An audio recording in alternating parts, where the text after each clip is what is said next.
NAD가 우리 몸에서 하는 역할을 봤더니 하는 일이 굉장히 많아요. 예를 들어 에너지 제너레이션에도 굉장히 중요한 역할을 하고 유전자를 보호하고 다양한 세포의 기능을 향상시키는 데 중요한 역할을 하거든요. 이 정도 되면은 NAD가 젊음을 유지하고 젊음을 지켜주는데 핵심적인 역할을 한다고 할 만한 거죠.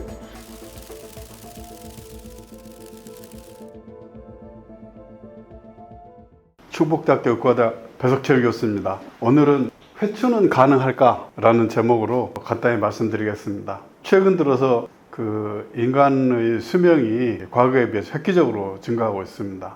근데 여기서 장수에 그치지 않고 오히려 더 젊어질 수는 없을까? 그래서 영노화라든지 또 회춘에 관한 말들이 많이 나오고 있습니다. 과연 이것이 얼마나 과학적인 근거를 가지고 하는 얘기인지 에 대해서 직접적인 증거와 그로부터 유추하는 해석을 나눠서 설명드리도록 하겠습니다. 어떤 경우는 과학적으로 분명한 사실이지만 그것의 해석이 과도한 경우도 있거든요. 그래서 오늘 말씀드릴 내용을 세 가지로 나눠보면, 첫째는 회춘이라고 하는 것, 젊어진다고 하는 것이 정말 과학적으로 가능한가, 그런 증거가 있는가에 대한 내용이고, 이 젊어지는 것과 장수는 아주 밀접한 관계가 있습니다. 장수 유전자라고 하는 것이 있어서 이것이 인간의 수명을 늘릴 수 있다고 하는데, 과연 이 장수 유전자에 대한 과학적 근거는 어떤 것인가? 그리고 이러한 과학적 지식을 우리가 활용해서 우리가 젊고 오래 살 수 있는 현실적인 방법이 있는가에 대해서 설명드리도록 하겠습니다. 이 회춘, 젊어지는 것에 대한 가능성을 보고한 놀라운 논문이 있어서 소개해드립니다. 2005년, 그러니까 약 20년 전에 네이처에 발표된 논문인데, 리주베네이션이라는 것은 젊음을 말하는 겁니다. 그래서 리는 다시 젊어지는 것이 가능한가에 대한 논문이고, 그것이 가능하다는 것을 보여준 것입니다. 이 논문은 콘보이라는 연구팀에서 한 건데, 어떻게 실험한 것이냐면은 쥐가 두 마리가 있는데요. 하나는 늙은 쥐고 한 마리는 젊은 쥐입니다. 이 두 쥐의 혈관을 이어붙인 거예요. 그래서 이 쥐는 지금 이렇게 있지만 사실은 실험대에 서로 고정되어 있는 거죠. 그래서 이 쥐와 이 쥐가 혈액을 공유하는 겁니다. 이렇게 해놓고 이 쥐들이 어떤 변화를 겪는지를 본 건데, 아주 놀랍게도 이 늙은 쥐가 젊은 쥐의 피를 공유했을 때 젊어진다는 거였습니다. 근데 젊어진다고 하는 것은 굉장히 포괄적인 표현이거든요. 구체적으로 이제 과학적 표현, 어떤 지표가 있어야 되는데, 그 지표는 뭐냐면 세포 재생입니다. 예를 들면 젊은 사람은 상처를 입어도 빨리 치유가 되고 세포 재생 능력이 좋은 거죠. 그 다음에 간세포 재생 능력도 젊었을 때는 아주 높지만 나이 들면 떨어집니다. 이제 그런 것들, 이런 세포 재생 능력이 좋아지더라 하는 것을 관찰하는 것인데, 젊게 살 수 있다고 하는 것을 보여주는, 그것이 가능하다고 하는 걸 보여주는 최초의 논문이고, 가장 강력한 팩트를 보여주는 논문이라고 할 수 있겠습니다. 이 논문을 좀 더 살펴보면, 그럼 혈액을 교환할 때 그 혈액 중에 무엇이 젊게 만들었는가가 궁금하죠. 그래서 이제 젊은 쥐의 그 혈구 세포가 늙은 쥐에 가서 늙은 쥐를 젊게 만들었는지, 아니면 그 외에 세포가 아닌 다른 것인지를 알아보기 위해서 혈액을 쓰지 않고 혈장만 넣어줄 수 있습니다. 그러니까 혈액세포를 다 제거해버리고 체액만, 혈액액만 넣어주는 건데, 그렇게 해도 효과가 있다는 걸 알 수 있습니다. 그러니까 이 실험 결과는 혈액세포 중에 들어있는, 그 젊은 쥐의 혈액에 들어있는 어떤 물질이 늙은 쥐를 젊게 할 수 있다 하는 것을 보여준 결과라고 할 수 있겠습니다. 근데 여기서 세포 능력 향상을 봤는데, 예를 들어서 근육 파열시키고 그것이 회복되는 과정, 간에 손상을 주고 회복되는 과정, 이런 것들을 본 거거든요. 확실히 재생 능력이 향상됐습니다. 그래서 이 지표로 볼 때는 분명히 이 젊음을 찾을 수 있었다 하는 그런 결과는, 사실은 우리가 말하는 젊음하고 과학적인 어떤 지표를 가지고 말하는 젊음이 완전히 같은 건 아닙니다. 근데 보통 이제 이런 효과가 그럼 얼마나 오래 지속되느냐 하면, 그렇게 오래 지속되지가 않아요. 일시적인 현상입니다. 그러니까 계속 그 혈액을 교환하고 있으면 그런 효과는 계속 있지만, 그 혈액 교환하는 과정을 중단시키면은 금방 다시 돌아가 버립니다. 그러면 계속 혈액 교환을 해주면은 수명이 늘어나느냐? 수명은 늘어나지 않아요. 그러니까 이 실험으로는 이 늙은지의 수명을 젊은지의 혈액 교환으로 늘리는 것은 보여준 바가 없습니다. 이제 이런 지표가 향상됐다는 것이죠. 그래서 이제 20년 전에 나온 이 논문으로부터 이 혈액 속에 있는 어떤 물질이 틀림없이 그 늙은지를 젊게 만드는 데 관여한다는 것은 확실한데 도대체 뭐가 그 역할을 하는지는 굉장히 오랫동안 베일에 있었습니다. 아직도 사실은 명백하게 관철되어 있지 않습니다. 그러니까 이런 파라바이오시스, 혈액을 이렇게 교환하는 이런 실험에서 나온 결과는 분명한 팩트인데 그 팩트의 근본적인 원인이 되는 원리는 아직 우리가 잘 모르고 있습니다. 그런데 이제 최근 들어서 이 원리에 근접하는 설명들이 나오고 있습니다. 근데 그것은 뭐냐면 노화에 따라서 그 나이가 들면은 이 농도가 저하된다는 겁니다. 그러니까 이건 이제 예를 들어 이거 쥐로 보면은 젊은쥐의 A 농도는 여기 있고 늙은쥐의 A 농도는 여기 있는데 혈액을 교환하면은 늙은쥐에게 그 고농도의 NAD가 공급되는 상황이 된 거죠. 그래서 혹시 NAD가 늙은쥐에게 젊음을 되돌려주는 그런 역할을 한 것이 아닌가 하는 그런 생각을 할 수 있게 됐습니다. 그리고 이제 NAD가 우리 몸에서 하는 역할을 봤더니 하는 일이 굉장히 많아요. 예를 들어 에너지 제너레이션에도 굉장히 중요한 역할을 하고 유전자를 보호하고 다양한 세포의 기능을 향상시키는 중요한 역할을 하거든요. 이 정도 되면은 NAD가 젊음을 유지하고 젊음을 지켜주는데 핵심적인 역할을 한다고 할 만한 거죠. 그래서 이제 정말 그 NAD가 젊음을 유지시킬 수 있느냐 하는 데 대해서 많은 연구를 하고 있는데요. 여기 보시면 여기 NAD입니다. 근데 NAD는 직접 먹으면은 흡수가 안 됩니다. 그래서 NAD 형태로는 우리가 쓸 수가 없고 NAD 이전 전구 물질을 이용해서 그 농도를 올려줘야 되는데 전구 물질은 이런 게 있습니다. 그 중에 자연계에서 원래 NAD의 전구 물질로 쓰는 것은 NAM, 나이아신 아마이드입니다. 근데 이 나이아신 아마이드는 이렇게 NM, 니코틴 아마이드 모노뉴클레오타이드라고 하는 물질로 전환이 되고 NR, 니코틴 아마이드 리보사이드라고 하는 건데 리보사이드는 니코틴 아마이드에 여기 니코틴 아마이드죠. 여기에 라이보스가 하나 붙은 겁니다. 라이보스는 당이거든요. 포도당 같은 당인데 포도당은 탄소가 6개입니다. 근데 라이보스는 탄소가 5개예요. 여기 이 오각형이고 탄소가 5개가 이렇게 있습니다. 이 탄소 5개짜리가 이렇게 붙어서 그 니코틴 아마이드 라이보사이드 이렇게 되죠. 여기에 모노뉴클레오타이드가 하나 더 붙으면 Mn이 되고 여기가 조금 더 변형되면은 NAD가 됩니다. 그래서 이제 외부에서 이런 NAD의 전구 물질을 공급하면 그러면 이 농도가 올라갈 수 있습니다. 그래서 이제 이런 그 농도를 올려서 젊어질 수 있느냐 하는 데 대한 연구가 많이 되고 있는 거죠. 근데 실제로 젊어진다고 하는 그 증거는 아직 부족합니다. 왜냐하면은 그 젊음이라고 하는 거는 이게 굉장히 복잡한 그 복합적인 것이거든요. 어느 한두 가지 지표를 가지고 그 사람이 젊어졌다 이렇게 말하기는 어렵습니다. 근데 이제 다양한 결과로 봐서 젊어진다고 말할 수 있을 것 같다 하는 결과들이 축적되고 있습니다. 니코틴 아마이드를 복용하면 NMN을 거쳐서 NAD로 가는데 얼마나 잘 가는가. 그러니까 이제 여기서 여기 가는 것이 굉장히 느리고 여기서 이렇게 빨리 간다 그러면 NMN을 복용하는 것이 NAD를 생산하는데 굉장히 유리하겠죠. 근데 만약에 니코틴 아마이드를 복용해도 이렇게 바로 이렇게 갈 수 있다 그러면 이쪽이 훨씬 더 효과적인 방법이 될 수 있는 겁니다. 그래서 이제 실제 그게 가능한지를 본 건데 이 논문은 2021년에 보고된 논문입니다. 에이징과 관련된 학술지에 보고돼서 니코틴 아마이드를 복용해도 그 농도를 올려줄 수 있다 하는 내용이 되겠습니다. 근데 이제 이 실험에서는 뭘 했냐면은 500mg, 보통 요즘 비타민 B3 한 알이죠. 한 알 500mg을 복용하면은 12시간 후에 NAD의 농도가 굉장히 높이 올라간다 하는 내용이 되겠습니다. 그래서 비타민 B3 나이아신 아마이드 복용으로 이 농도를 높일 수 있다 하는 것을 알 수 있습니다.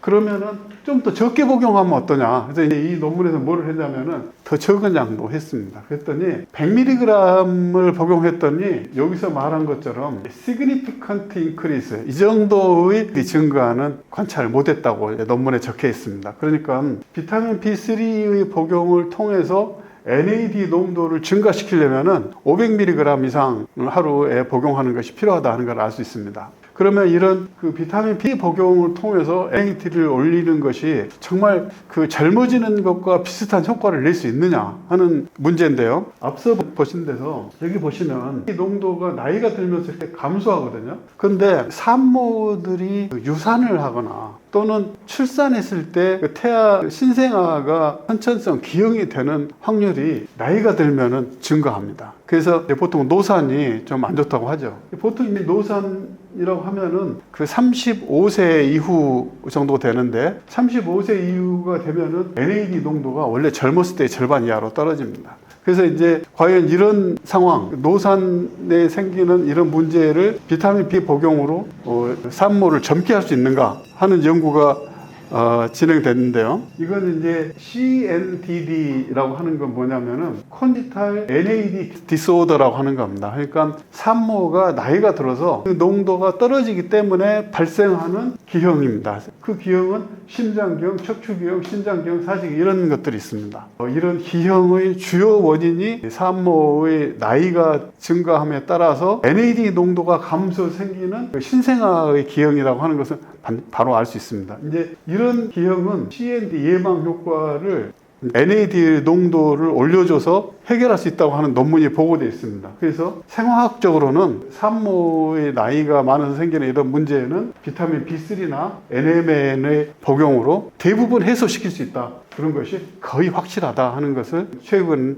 논문으로 보고한 바 있습니다. 그런데 이제 NMN이나 비타민 B3 얘네들은 다 그 NAD 농도를 증가시킴으로 해서 건강에 특히 회춘에 기여한다 하는 것은 거의 그럴듯하다고 생각하고 있습니다. 정말 확실히 그런지는 잘은 모르겠지만 여러 가지 정황으로 봐서 NAD 농도를 증가시킬 수 있는 다양한 방법이 회춘에 도움된다 하는 것을 알 수 있죠. 그런데 저희가 연구한 바로는 NAD와 비타민 B3는 좀 다른 역할을 하고 있는데 그 중에 이 서투인이라고 하는 효소가 관련되어 있습니다. 서투인은 NAD와 회춘하고 관련해서 중요한 효소로 알려져 있습니다. 왜냐하면 NAD가 활성화시키는 효소 중 하나가 서투인이거든요. 그래서 장수를 주장하는 분, 어떻게 하면 건강하게 오래 살 수 있을까 이런 거를 연구하시는 분들은 이 NAD의 회춘 효과가 상당 부분 서투인이라는 효소를 활성화시켜서 젊어진 효과를 낸다고 보고하고 있습니다.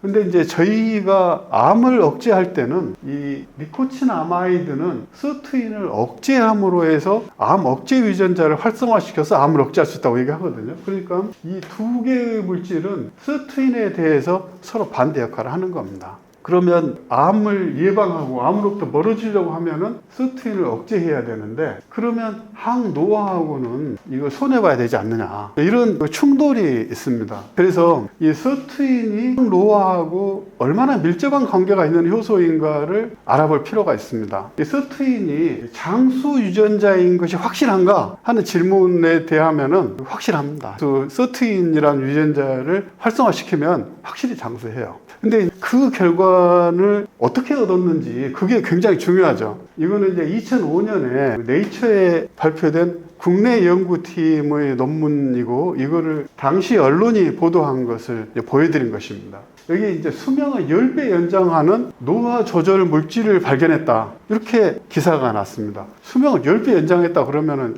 인간은 수명이 요즘 한 80년, 평균 80세, 한 800세까지 살 수 있다는 얘기인데 꿈 같은 일이죠. 근데 이제 그 내용을 보면은 연세대학교 성악과 연구팀이 최근 동물 수명을 최장 10배까지 연장시키는 다우몬이라는 노화 조절 페로몬을 세계 최초로 발견했다. 다 세계 최초 분명합니다. 근데 이제 이 다우몬이 뭐냐고요. 다우몬 뭔지 다 모르시죠? 이 다우몬은 페로몬입니다. 이 페로몬이라는 거는 주변에 있는 동물에게 영향을 미치는 휘발성 호르몬 같은 겁니다. 그러니까 공기를 통해서 전달되는 건데, 이 다우몬은 연구된 거는 동물은 어떤 동물이냐면은 선충입니다. 실제로 정확한 이름은 예쁜 꼬마 선충인데 전체 길이 약 1mm 정도 되고요. 한 개체의 수명은 약 열흘 정도 됩니다. 그리고 암수 동체이고, 여기가 정자도 있고 알도 있고 다 요 안에 다 들어 있습니다. 여기가 입이 있고요. 이게 가진 게 그 생식기관하고 소화기관밖에 없습니다. 그러니까 세포는 전체가 다 해서 약 한 1000개 정도 되고, 신경세포가 한 300개 정도 됩니다. 그러니까 나머지 한 700개 정도를 가지고 몸을 다 만든 거죠. 굉장히 단순하게 생겼습니다. 근데 이제 이 선충이라는 동물은 굉장히 중요한 특징이 있습니다. 아주 굉장히 열심히 먹는 거, 먹고 그 알을 낳는 게 이 동물이 하는 거의 모든 것입니다. 근데 이제 이 동물들은 열심히 먹다가 먹을 것이 떨어지면은, 그럼 어떻게 할까요? 그럼 굶어 죽을까요? 얘네들은 굶어 죽지 않습니다. 왜냐하면 먹을 것이 떨어져서 주변에 식량이 부족해졌네? 그러면 주변에 식량이 부족했다는 사실을 알리는 겁니다. 그 알리는 방법이 뭐냐면 이게 다우몬이라는 페로몬인 겁니다. 그래서 이 페로몬을 방출해서 주변에서 우리가 먹을 거 다 먹어치워가지고 황폐해졌으니까 더 이상 먹을 거 없으니까 대비해야 되겠다 하는 거죠. 그러면 어떻게 하냐면 이 다우몬이 이 생체 내부에서 유전자 발현율을 확 저하시켜 버립니다. 그러니까 효소 활성도 싹 없어져 버려요. 그러면 어떠냐면 이 선충은 굉장히 열심히 꾸물꾸물 다니다가 거의 움직이지 않습니다. 그러니까 가사 상태에 들어가는 거예요. 그러니까 이 다우몬이라고 하는 물질은 이 선충이 가진 굉장히 특별한 페로몬인데, 살기 힘든 상황이 됐을 때 자신들을 스스로 가사 상태에 밀어넣어서 그래서 오래 사는 거예요. 그러니까 이 과정이 그 선충이 장수하는 능력을 가진 것은 사실인데, 그 장수는 우리가 말하는 장수하고 좀 다른 장수입니다. 그러니까 우리는 활동을 하면서 뭐 일도 하고 산책도 하고 잠도 자고 연구도 하면서 사는 것이지, 이렇게 가사 상태에 들어간 상태를 뭐 수명이 들었다고 하지 않거든요. 이건 이 동물이 가진 아주 특별한 상황입니다.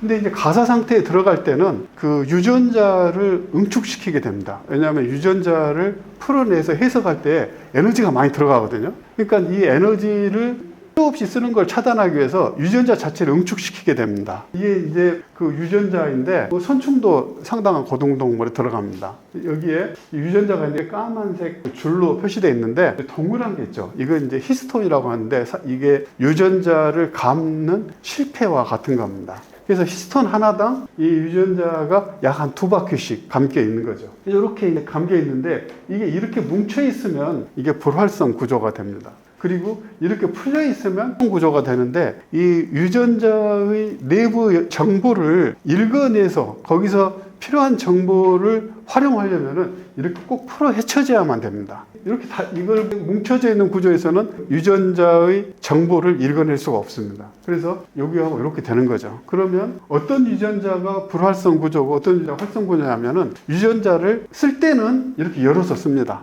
쓰지 않을 때는 이렇게 닫아버리는 거죠. 이 과정, 이게 불활성 구조하고 활성 구조를 유전자는 왔다 갔다 하는 거예요. 필요할 때는 열고 필요 없으면 닫고. 그런데 열 때는 어떻게 하냐면, 열 때는 대체로화를 시킵니다. 여기 히스톤 이렇게 있죠. 여기에 AC라고 써진 게 아세틸 그룹이에요. 아세틸 그룹은 여러분들 화학 시간에 많이 배운 초산과 거의 같은 겁니다. 탄소 2개짜리인데 이 아세틸 그룹을 여기다 붙여주면, 그러면 이게 이 구조가 열린 구조가 되는 겁니다. 그러면 닫힌 구조를 될 때는 어떻게 할까요? 아세틸 구조를 떼내는 겁니다. 이걸 보고 탈아세틸화라고 합니다. 그래서 이 두 개의 구조가 왔다 갔다 하는데, 여기서 아세틸화, 탈아세틸화를 통해서 이렇게 왔다 갔다 하는 거죠. 근데 탈아세틸화 할 때 아주 중요한 역할을 하고 있는 효소 중 하나가 서투인입니다. 그러니까 서투인이 일을 잘하면, 그러면 이쪽으로 가는 거예요. 유전자가 응축되는 겁니다. 그러면 여기서 이런 다우몬 같은 호르몬, 이거 사실 여기서는 노화 조절 페로몬이라고 했지만 사실 노화 조절 페로몬이 아니에요. 이런 걸 보고 뭐냐 하면은, 예쁜 꼬마 선충을 가사 상태로 들어가게 만드는 그 상태를 그 다우어라고 합니다. 그 형태를. 그러니까 이제 똑같은 그 지렁이 모양인데 아주 활동하다가 거의 움직이지 않는 상태가 되는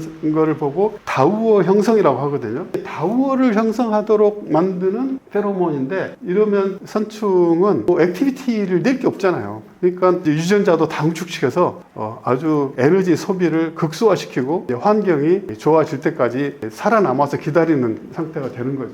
근데 이제 이런 경우는 다우어를 형성한다든지 또는 이런 거를 서로 정보를 주고받는 이런 페로몬을 주고받는 이런 것들은 인간에게는 없습니다. 그러니까 인간에게만 없는 게 아니라 이 시스템은 이 선충이라고 하는 일종의 지렁이 시스템만 가지는 거예요. 그러니까 지렁이에서 이런 문제가 있어서 지렁이 수명을 이렇게 연장시켰다는 것은 과학적으로 팩트예요. 이건 전혀 과장도 없고 뭐 문제가 없는 겁니다. 그런데 이제 이것을 그 인간의 수명을 10배 연장하는 이렇게 한다면 이거는 과도한 해석이 되는 겁니다. 그래서 이제 바로 그 서트인이 활성화돼서 유전자가 이렇게 응축되는 거죠. 근데 이제 암을 볼 때는 어떤 문제가 있냐면은 서투인이 이렇게 닫고 열고 하는 역할을 하는 것은 기본적으로 그 성하고 사람하고 거의 비슷합니다. 근데 문제는 언제 이런 역할을 하냐 하는 건 다르죠. 그러나 이것이 이쪽으로 닫는 건 다 마찬가지입니다. 그런데 암 억제 유전자가 이렇게 열려 있어야 되는데 실수로 이렇게 들어가는 경우가 있어요. 그거는 이제 이 서투인이 일을 너무 잘하면 이렇게 되는 겁니다. 그러니까 이거를 다시 풀어내려면 어떻게 될까요? 아세틸화를 증가시켜야 되는데 여기를 억제시켜도 마찬가지 효과를 구할 수가 있는 겁니다. 그러니까 이제 암 억제 유전자를 활성화시키려면은 이거를 차단시킬 필요가 있어요. 근데 이제 이거를 차단시키는 것이 이 서투인은 장수 유전자인데 이거를 억제하면은 내 수명을 손해보는 거 아니냐 이렇게 생각하시는 분들이 많거든요. 근데 이제 이 서투인이 포유류의 수명을 연장시킬 수 있다고 하는 증거는 없어요. 그러니까 다 그 하등동물 대부분 그 지렁이급의 동물에서 나온 거거든요. 그 결과를 너무 확대 해석하는 것은 좀 무리다 하는 걸 말씀드리겠습니다. 그래서 이제 여기 나이아신 아마이드가 LML을 거쳐서 AD로 오게 되는데 이 A는 서트인에 대해서는 다 활성화시킵니다. 파란색 활성화시키는데 이 나이아신 아마이드, 비타민 B3는 서트인 1하고 2는 억제를 해요. 근데 이제 항암 활성을 높여주는 그런 기능은 이 서트 1하고 2가 하거든요. 이 서트 1, 2하고 3, 4, 6, 2, 7 요 나머지하고는 역할이 아주 다릅니다. 얘네들은 미토콘드리아 안에서 일을 해요. 얘네들은 그 세포에서 일을 하고, 그러니까 요 두 개가 역할이 다른데 나이아신 아마이드는 이거를 억제함으로 해서 항암 활성을 내게 되고 NAD나 여기에서는 요 전체를 활성화시켜서 항노화 효과를 낸다 이렇게 생각할 수 있겠습니다. 근데 실제로 이 서트가 활성화돼서 항노화가 된다든지 또는 장수가 되는지 이거는 포유류에서는 아직 밝혀져 있지 않습니다. 그래서 지금까지 말씀드린 내용을 종합해 보면은 그 회춘은 가능할까 하는 그 질문에 대해서 가능하다 하는 과학적 증거가 2005년에 논문으로 보고됐습니다. 이게 혈관을 두 개의 쥐를 연결시키고 이런 걸 보고 파라바이오시스라고 하거든요. 근데 이 결과에서 분명히 젊은 피를 받은 나이 든 쥐가 젊어졌어요. 근데 이제 그러면 그럼 계속 젊은 사람의 피를 수혈받으면 되지 않겠느냐 이렇게 생각할 수도 있죠. 근데 이 파라바이오시스 실험 결과가 어떠냐면 늙은 쥐는 젊은 쥐로부터 이득을 취하는데 젊은 쥐는 어떨까요? 젊은 쥐는 늙어버려요. 그러니까 이 파라바이오시스를 통해서 이게 젊은 쥐는 그냥 젊음을 유지하고 늙은 쥐만 젊어지는 것이 아니고 젊은 쥐는 늙어버리고 늙은 쥐는 젊어지는, 그러니까 한쪽에서 이 젊음을 갖다가 일방적으로 공급해 주는 거기 때문에 이 방법을 오래 쓸 수는 없어요. 그러니까 그보다는 그런 그 혈액 교환을 통해서 그 젊음이 유지되도록 해주는 그 물질을 찾아서 그 물질을 공급해 주는 것이 훨씬 현명한 방법이죠. 그 다음에 장수 유전자라는 거 이게 정말 있느냐? 맞습니다. 있어요. 그리고 이제 이 연구는 선충에서 굉장히 잘 연구되어 있습니다. 특히 이제 선충이 가지는 다우어라고 하는 가사 상태로 들어가는 이런 형태의 동물에서 아주 뛰어난 효과를 가집니다. 그런데 그 다우어를 만들지 않는 다른 동물들에서는 이제 수명을 연장시킨다는 그런 증거는 없습니다. 특히 포유류에서는 이제 그런 게 거의 안 보이죠. 예를 들면 서트인 같은 게 만약에 수명을 연장시켰다면은 우리의 유전공학 기법이 굉장히 발달해 있습니다. 그래서 그 생쥐에다가 서트인 유전자를 몇 개든지 집어넣을 수 있습니다. 보통 동물은 서트인 유전자 한 쌍이거든요. 하나는 아버지, 하나는 어머니한테 받은 거죠. 그런데 여기 유전공학 기법을 이용해서 3개, 4개, 뭐 필요하면 10개도 넣을 수 있어요. 그러면 생쥐의 수명이 늘어나야 되겠죠. 늘어나지 않습니다. 병만 생겨요. 지난 시간에 제가 말씀드렸지만 유전자가 일을 많이 잘하는 것이 좋다고 오해하시는 분들도 있는데 그렇지 않아요. 우리 생명체는 균형이 중요한 겁니다. 필요할 때 필요한 만큼만 일하는 것이 중요하고 조금만 과도하면 그러면 선천성 기형이 생길 수도 있습니다.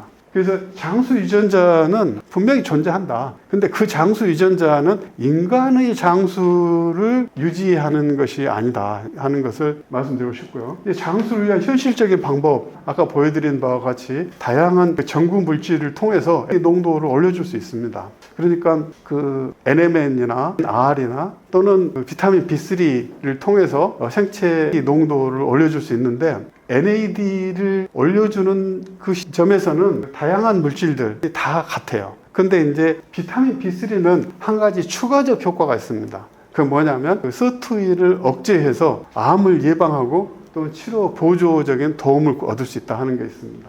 그래서 오늘 회춘은 가능할까에 대한 현대적인 과학적 내용을 설명드렸습니다. 이상입니다.